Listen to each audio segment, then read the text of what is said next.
applications. So some elements are going to be a bit of a revision so that you understand where it applies and how it works in terms of not only pharmacology but really some chemistry. So bear with me. I will make it a little simpler after I explain it. Next slide.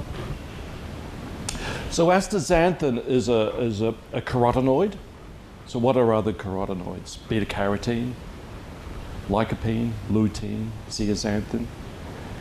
So they're a little bit more common in your diet. Astaxanthin is less common. You really know it as more like coming from salmon. And here's the structure. It might be a little bit hard to see from the back. Very similar to beta-carotene here, sort of labeled in orange. And astaxanthin is very similar, except it's got these polar groups at both ends of the rings.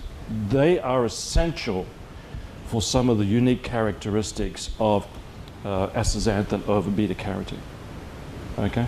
So that little bit of change, yeah, I'll let you know when to change it, is absolutely critical.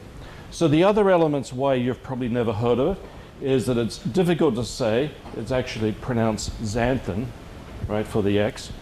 And its primary source is an algae, also that has a rather difficult name to say, Haematococcus pluvialis. Just rolls off your tongue, doesn't it? Yes. There's some interesting elements to, hit the next slide, about this particular algae. It's a unicellular algae, a microalgae.